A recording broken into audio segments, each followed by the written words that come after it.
All right, welcome back everybody to another week, another episode of my show. I'm Jordan, and this is Taking a Different Perspective, where I talk, discuss, review, and analyze all things film and media. So if you saw the show last week, then you would know that I spent the entire 30 minutes talking about Kanye West and this entire situation that's been going on with him within these past couple of weeks.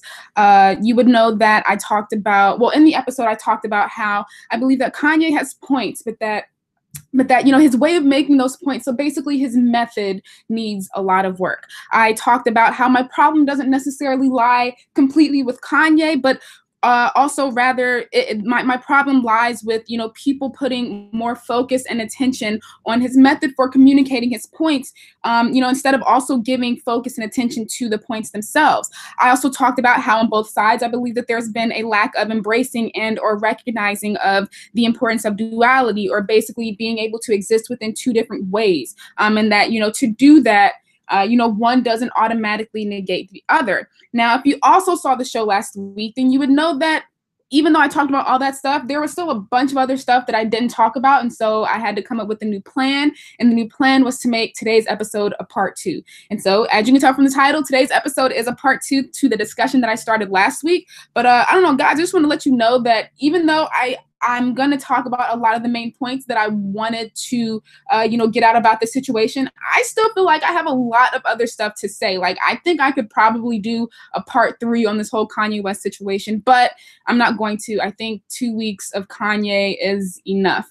Now, with that being said, going ahead and jumping right into the topics that I want to talk about today in regards to this Kanye situation, the first thing that I want to talk about is art. So Kanye is an artist, right? He has told us this and he has shown us this time and time again. Now, whether you actually like his art is debatable, but what you cannot debate is that Kanye himself is an artist. Kanye has also told us and shown us time and time again that he is an artist that just isn't one type of artist, right? He's a musician, he's a rapper, he's a producer, he's a shoe designer, he's a clothes designer, he can draw, he's a director, he's a video game creator, and also an architect, or a future architect, because I don't know, if he's actually started building stuff. But yeah, Kanye has told you all, do not box me in, not only as an artist, but also as a human being. When people do try to box Kanye in, when they try to control him, when they say you can't do this, or they show him through their actions that they don't necessarily believe and or support whatever it is that Kanye is trying to do, what Kanye says is, okay, I'm going to go ahead and do it anyway, and I'm going to show you why you were wrong to ever doubt me, and why you were ever wrong to ever doubt me in the first place.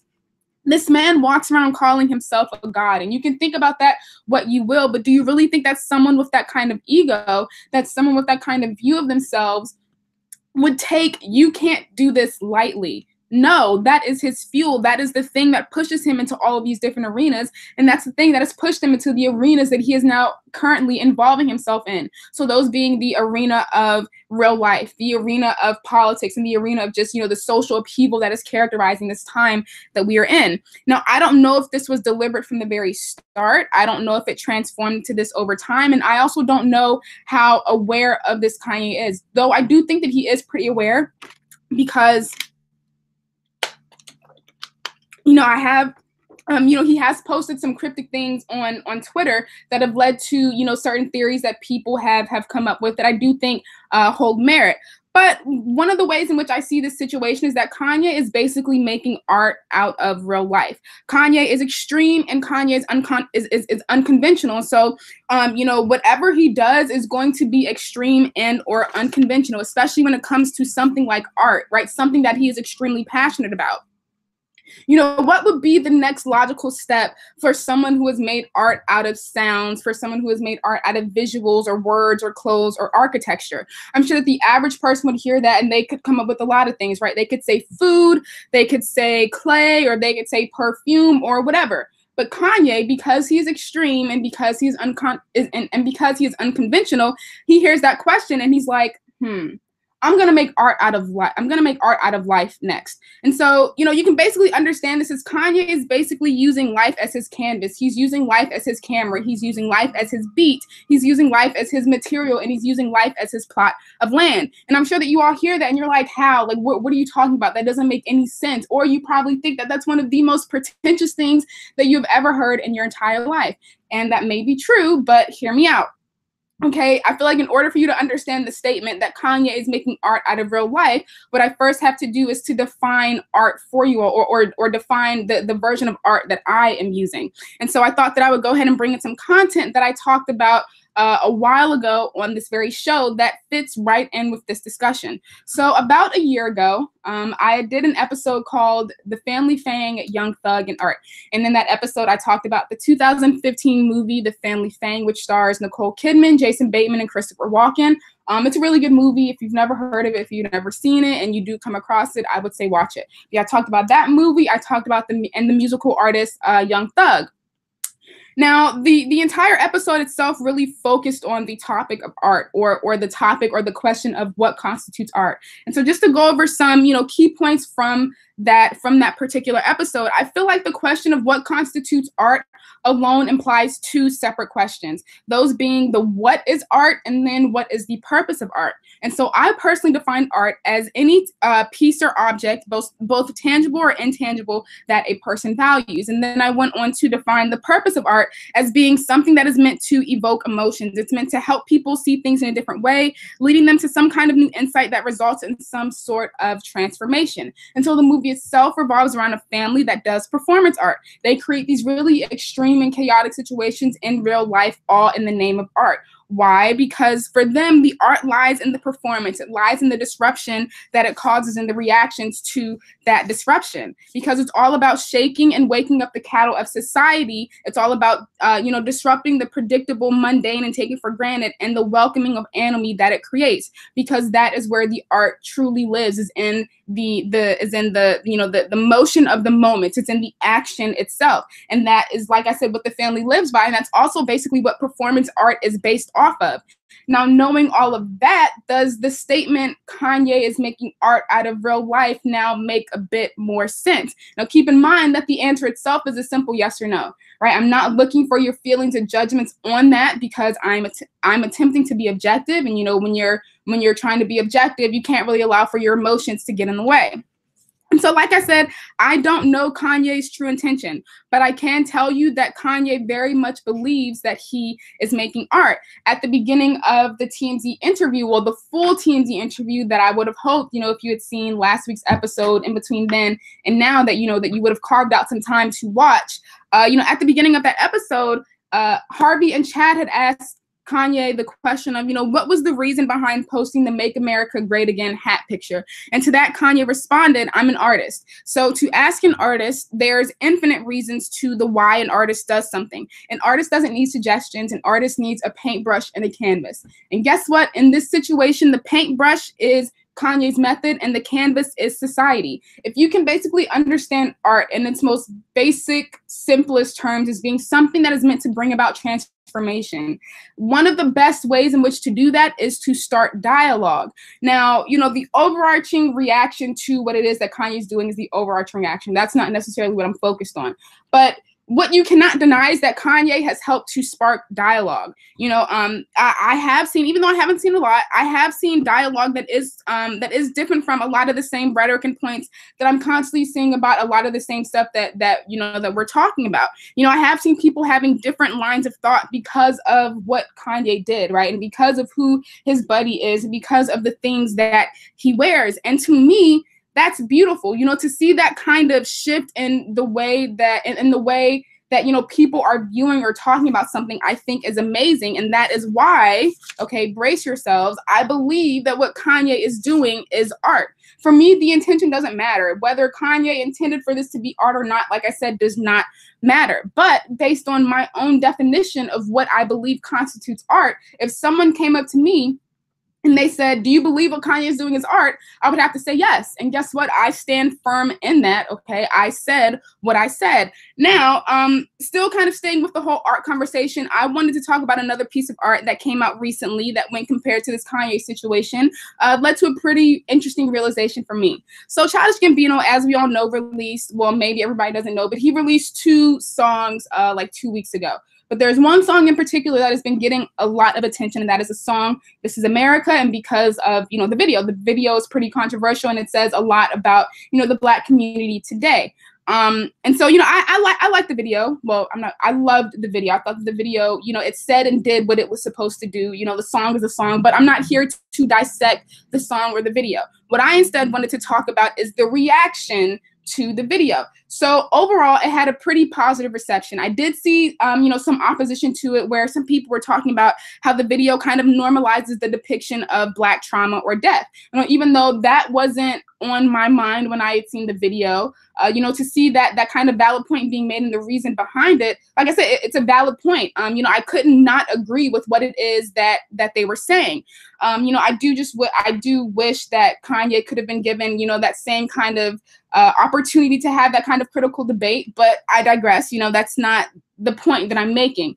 The point that I'm making instead focuses on the reactions to Kanye versus Gambino. People loved Gambino, but they hated Kanye. And that was really interesting when I understood this, because, or it was actually crazy to me when I understood this, because they were basically talking about the same thing. Right, they're basically talking about how people are distracted and how people are not, and how people aren't really woke, right? Because we're not really paying attention to the things that need to be paid attention to, or we're not questioning those things that we never really thought to question in the first place.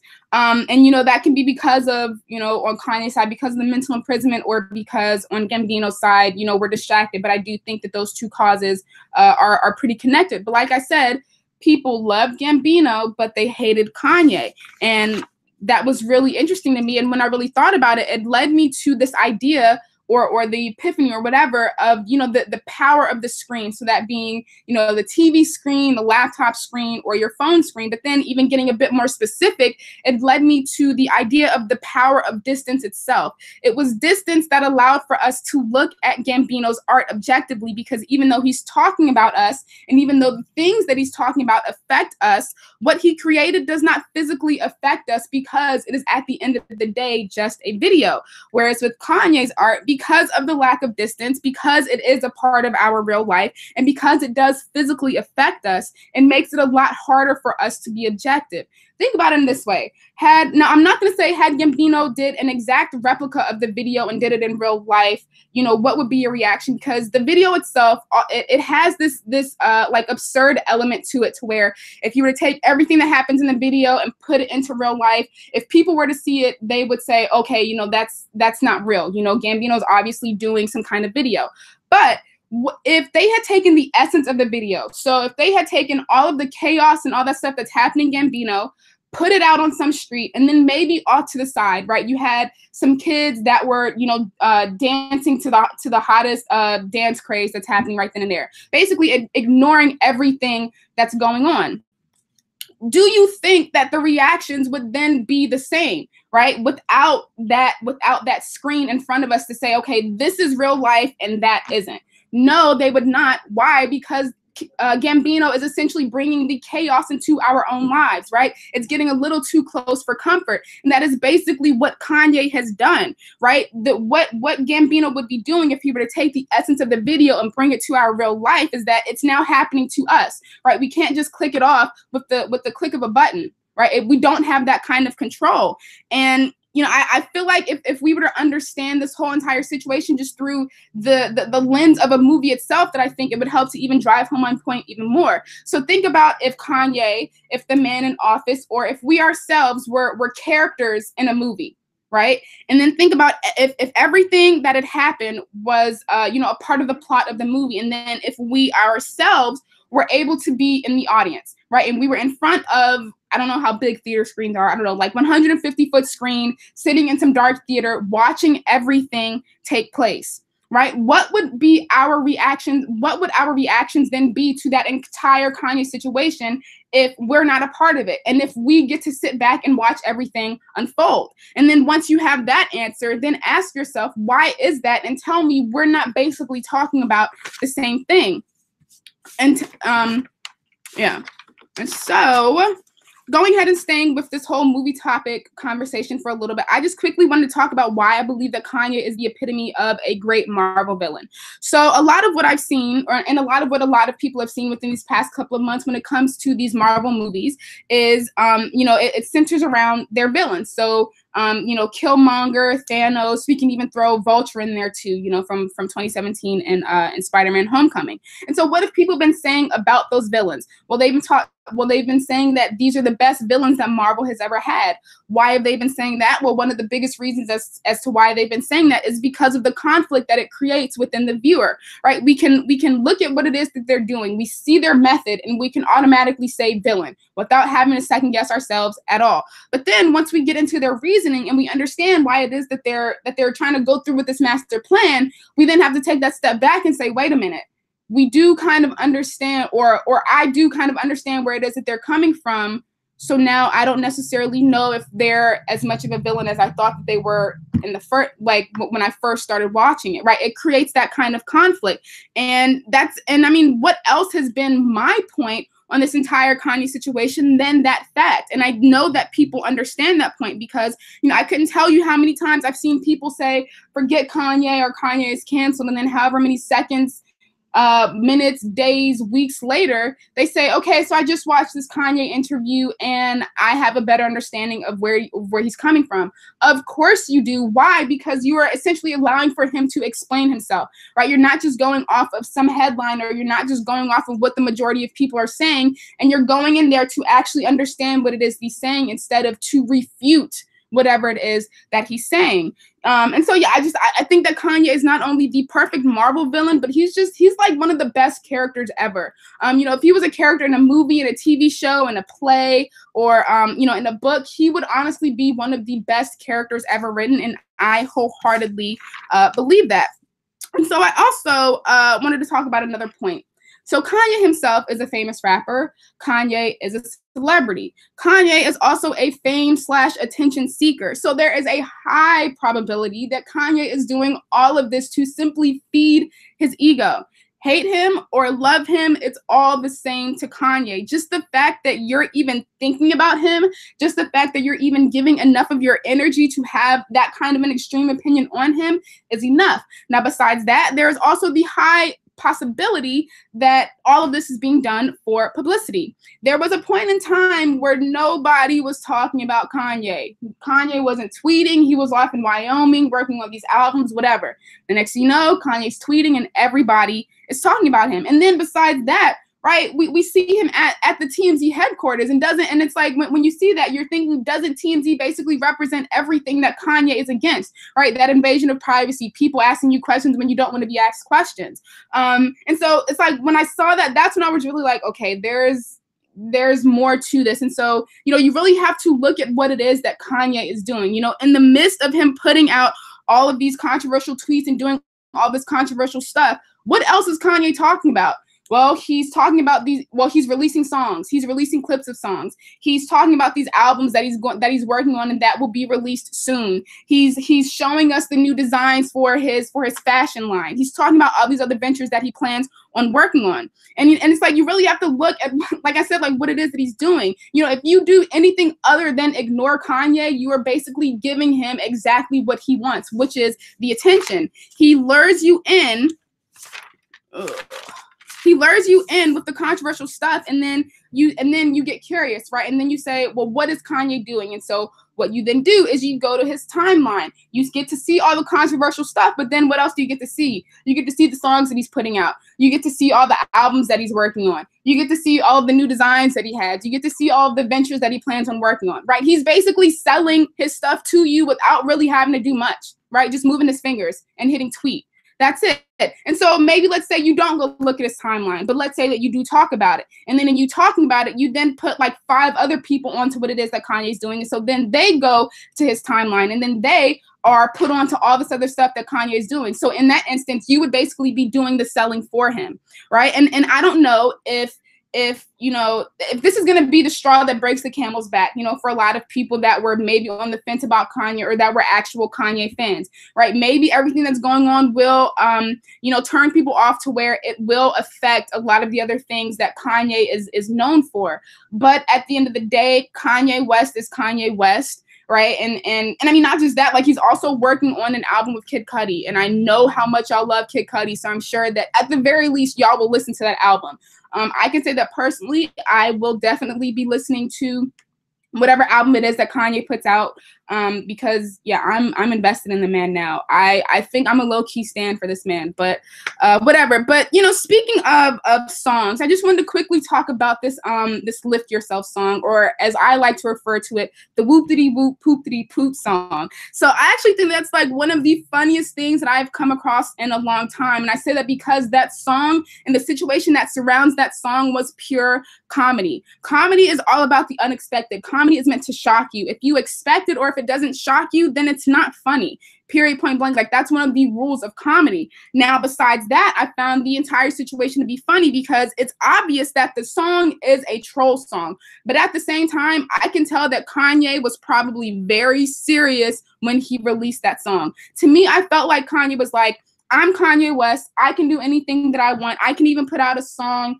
that sounds like Dr. Seuss wrote it, and people are still going to embrace it more or less, or at the very least give attention to it. And remember, any attention is good attention. And I mean, what did we do? We gave attention to it. You know, I'm not saying that the song is currently sitting at the top of the Billboard Hot 100 chart, but we still very much gave attention to it. And I mean, me, myself, I'm not ashamed of this, even though, well, I listened to the song definitely on more than one occasion. You know, just because I wanted to hear the song, you know, not just to show people the song, but because I was like, I want to hear the song. You know, the beat itself is infectious, and then, you know, the lyrics are the lyrics. But yeah, so this the Lift Yourself or the whoop-diddy whoop poop-diddy poop song, I have to say is it will always hold a special place in my heart. Like I will be eternally grateful for that song because like I said last week, it was that song that really, you know, made me see that there was more to what it was that Kanye was doing than what people were getting at. And that's when I knew that I really wanted to, you know, dissect this situation in the way that I did. And, you know, it helped to lead to all these different insights that I've had and that I've talked about within these past couple of weeks. And so, yeah, like I said, I am eternally grateful for that song. And so I thought that I would go ahead and end this episode by talking about some of the other, you know, thoughts and epiphanies that I've had, you know, by just, you know, looking at the situation and trying to make sense of it. So the first thing that I want to talk about is this idea of free thought, or the idea of rooting oneself in logic, reason, and or empiricism rather than authority, tradition, revelation, or other dogma. So that's one of the biggest points that Kanye has been trying to drive home, you know, within these rants that he's been doing within these past couple of weeks. But where the problem lies is that he seems to be equating free thought to unconventional thought, or basically not going with what is expected of you. And to that I said that's basically not true. You can't equate those two things, because thoughts can be unconventional, but still at the same time they can still subscribe to some kind of authority, tradition, revelation, and or other dogma. And that's basically what Kanye's doing, right? He is still aligning himself with some kind of ideology, and so because of that, his thought isn't necessarily free. But that's not the point that I wanted to get at. The point that I wanted to get at looks at free thought itself, right? And so the epiphany that I had is that there really is no such thing as free thought. Free thought is an oxymoron in and of itself. You can't think freely, because to think is to already limit oneself.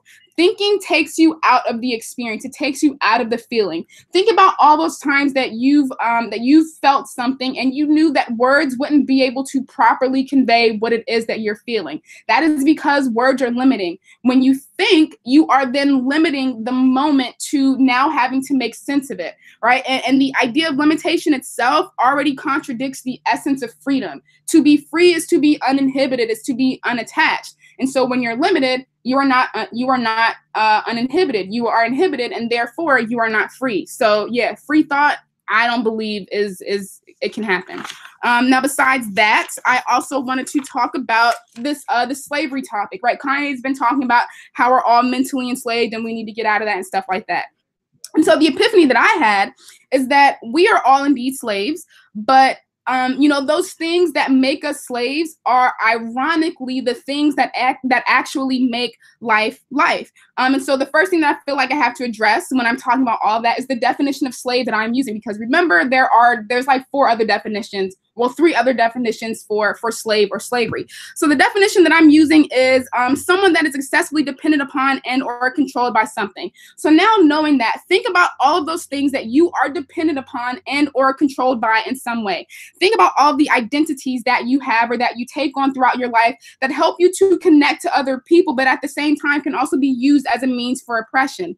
Think about all the materials that you have in your life that help to make it easier, more convenient, or even cooler, but then at the same time can also mess up your priorities if you allow for those things to define who you are. Think about all the relationships that you have and how they can be a means for nourishment and how they can provide you and the other person with love, care, and support, but at the same time they can be a tremendous source of harm and heartache. And then think about all the professions that you and other people can take on and how they can sometimes help you to fulfill your dreams, but then other times they exhaust you, they stress you out, and they drain you of your energy, right? Think about how those things affect you and how because of that effect, they have some kind of control over you. And not only that, but they have control over the way that you think, the way that you move, and the way that you progress through life, right? That kind of attachment to those things is detrimental to who you are at your core, right? It is detrimental to your true self, but at the same time, it is also very beneficial because those are the things that help to make life.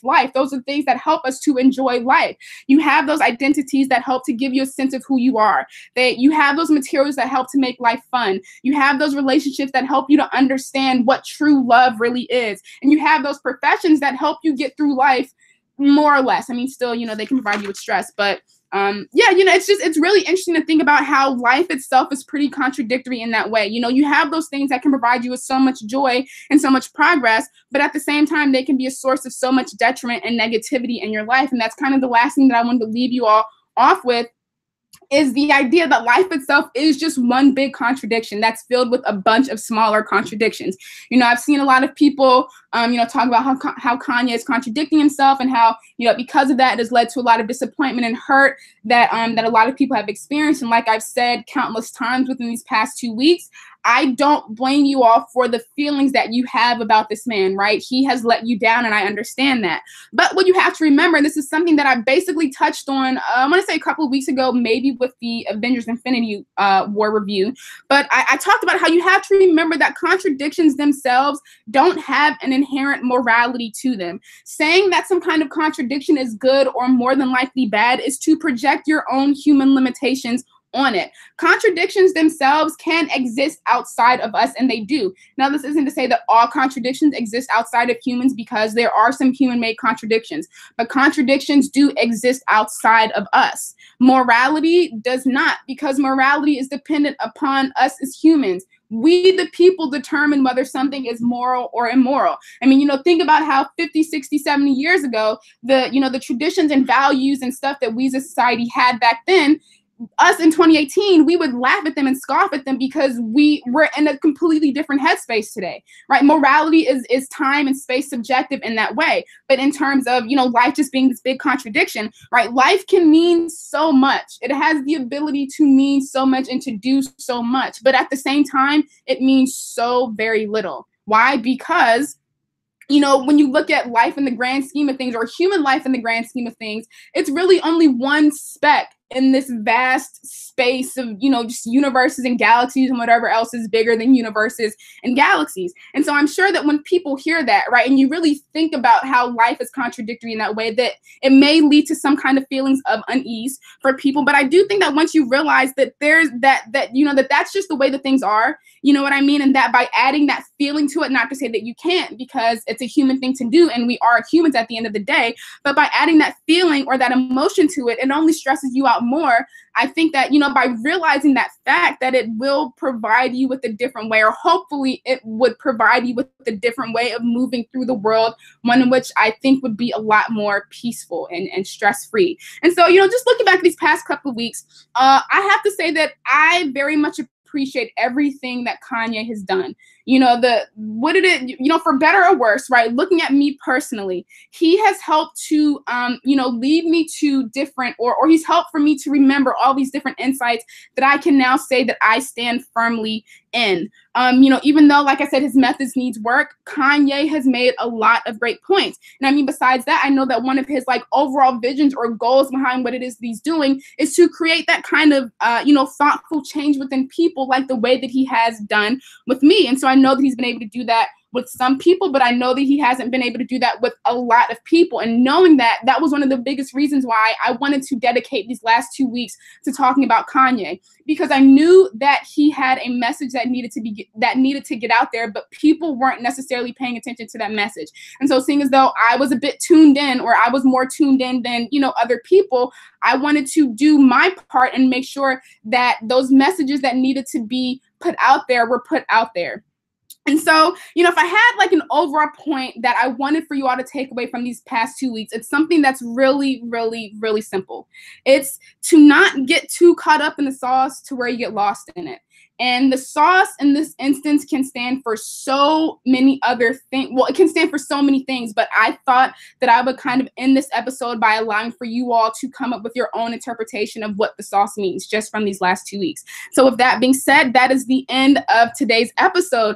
I hope that you all enjoyed these past 2 weeks. I had a lot of fun working on these, just working on what it is that I had to say about this Kanye situation. If today is your first show that you're watching of taking different perspective, then make sure you not only go back to watch last week's part 1, but you go back and watch all of the other 40 some odd episodes that I've done this far. In terms of, I do this show every week, every 12:30 to 1 every Tuesday. So I will be here next Tuesday. I don't really have an idea of what it is. Well, I have an idea, but I don't know exactly what it is that I want to do. So it's going to be a bit of a surprise, but just make sure that you all tune into next week. And in terms of today's show, seeing as though I know that, I didn't necessarily go with the majority group think, and I'm talking about some controversial stuff. I'm sure that there's someone out there that didn't agree with everything that I said, or that had a question about what I said, or that had a comment about what I said. And if you do, then hit me up. I'm always down to have deep discussions, especially when it's something like this, right? Because I'm invested in this. So yeah, like I said, if you have any comments, questions, or concerns about anything that was said today, hit me up on Twitter at JORDI Reviews, or on Facebook at Jordan CHISLEY. But like I said, that is the end of today's episode, and I will see you all next week. All right, bye.